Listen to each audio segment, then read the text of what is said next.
Feliz Navidad. Merry Christmas, everybody.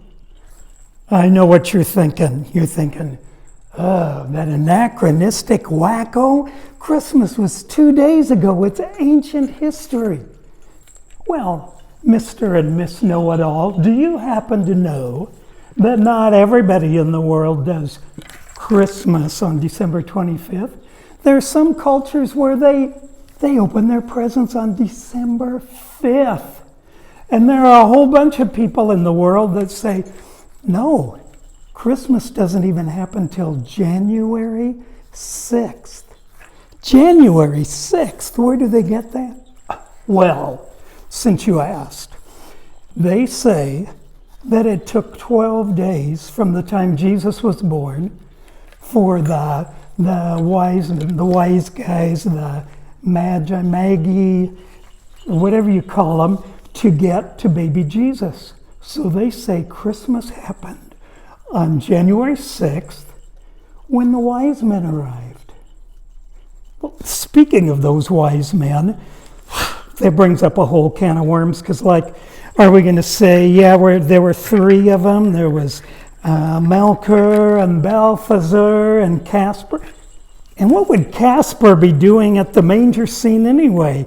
He's from back in October. And what about their gifts? Was it gold, frankincense? How many of these guys actually? See, it gets really, really complicated. But I'm glad that we got into this, because is it just possible that God has something to say about this thing? Actually, it is. We're going to be going to Matthew 2 today. And the reason I want you to see this is partly because no matter when you celebrate Christmas, there's something about these, however many there were, king, wise, whatever, that has something to do with something that's important to God. So I'd like you guys to listen really carefully and get ready, because afterwards we're going to talk about something that the wise men did. So just watch with me. Thanks. No, don't touch this. This is a super special cookie that I paid $647 for.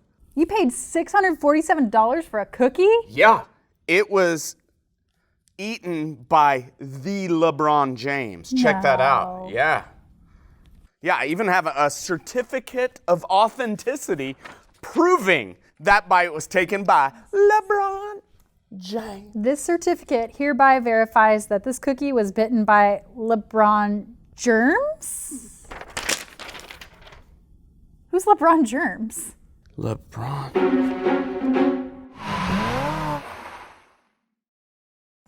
So, how does it taste? Like sugary disappointment. Yeah, I'll bet. By the way, what in the world possessed you to buy a cookie for $647? That's crazy. I know, Jen, it was a big mistake. It's just I'm a huge LeBron James fan. No one loves LeBron more than me. And when I saw that I could own something that LeBron himself had touched, I just couldn't pass it up. You know what that sounds like? Hero worship. That's when we honor and adore the people we look up to more than we should. And I totally get it. There are some athletes and celebrities that I'm crazy about. But I have to be careful, because there's only one person who is truly deserving of my worship. That's so true. And you know what? I think today's Bible story shows that exact same thing. It's about some wise men who honored and adored a king, but not just some ordinary king. It was the King of Kings. Actually, I think you should read the story for yourself. In just a second, press pause, open up your Bible, and read the verses on the screen. And when you're done, press play again and join us.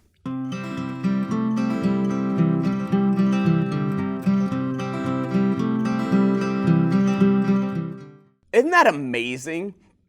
The wise men traveled hundreds of miles just to visit a baby. Now, a lot of times we hear about the story of the wise men. We really don't know how many there were. We just know there was more than one, and sometimes people think there was three because they gave Jesus 3 gifts. Hey, speaking of the 3 gifts, didn't these gifts seem really strange? I mean, Jesus was a little kid. You'd think they would have brought him some diapers, a onesie, or a stuffed donkey, but instead they brought him gold, frankincense, and myrrh. Would a baby even want those gifts? Well, I guess there's only one way to find out. I think it's challenge time. How about this? Jesus was probably about 2 when the wise men showed up and gave him gifts. So let's get a 2-year-old and see what they actually like best. We'll each offer the baby a gift and see whose gift the baby goes for. All right, so I brought a subject matter expert today to figure out really who can give the best gifts. He's super excited. So Jen and I are about to compete and see who has the best gifts for this guy. He's totally ready. All right, Uriah, so your first choice, you can have the gold or you can have the little toy cell phone. Which one you want? Gold. Ooh. Which one you want? It's so pretty.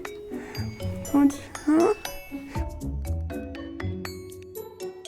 Ah!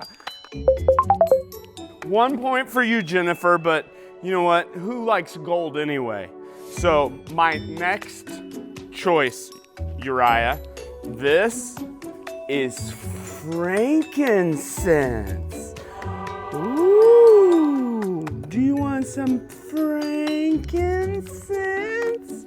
Or just a silly lizard toy? Ah! Who would take a lizard over frankincense? All right, Jen, you've won the challenge, but let's go. We got one more toy.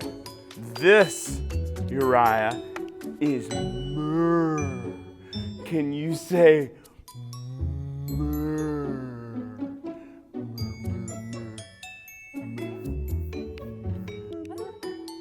Ah!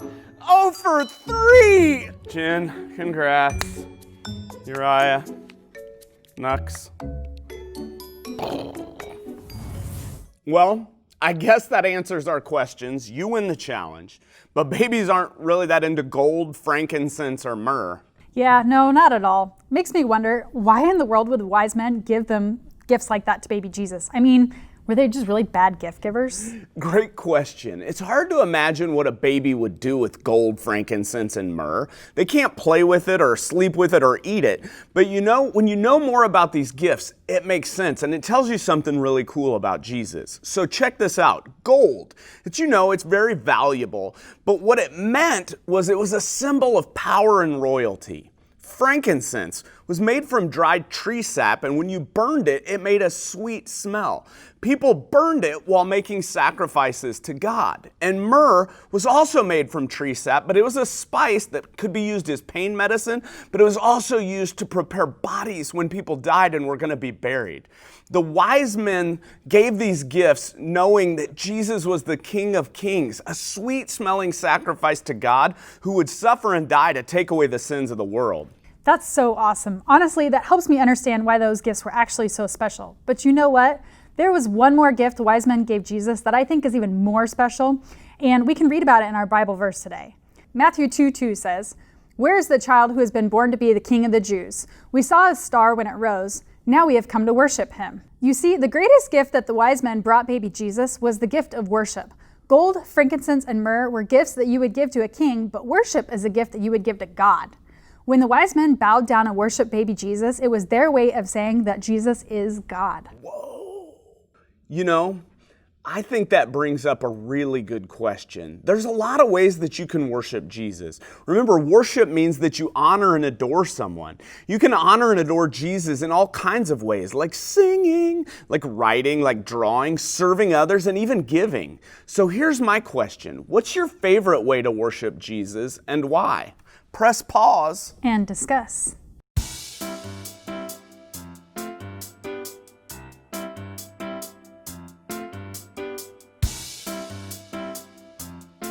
Here's what I find encouraging about what we just learned.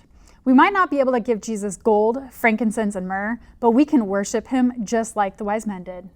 Jen, that's so true. When you worship Jesus, it means that you show him and tell him that you love him with your whole life. And best of all, you don't have to travel hundreds of miles like the wise men did to worship Jesus. You can do it anywhere, at any time. Also, you don't have to pay $647 to worship Jesus. That's a reference to my LeBron Germs cookie, isn't it? Don't remind me. That was such a huge mistake. All right, everyone. Thanks for joining us. We'll see you again next week.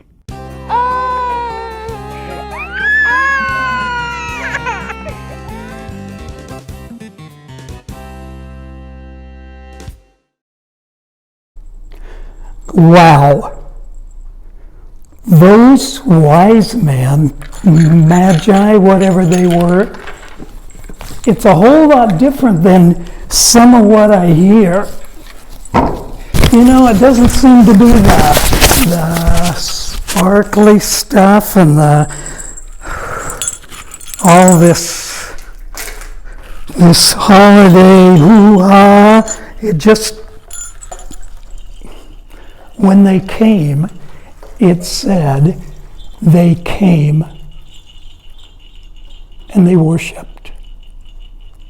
I'm thinking about that now because at our house we just got done with some holiday hoo-ha, and I love holiday hoo-ha, but sometimes there's so much of that hoo-ha that I forget. And God says that the purpose of those wise men was to worship. So I want to be like that as well. Maybe you've been busy with other stuff. Maybe you got a chance to worship. But maybe today, if you've got some time, you may want to just pretend like you're a wise man and just say, God, I'm here to worship. And I think I'll just pray it now. God, we are here to worship you, and we don't have the gold and that other stuff, but we got us, we got our hearts. And I just want to thank you that you led us to the manger, that you let us experience this Jesus, not only as a baby, but in that wonderful thing of him adopting us into his family.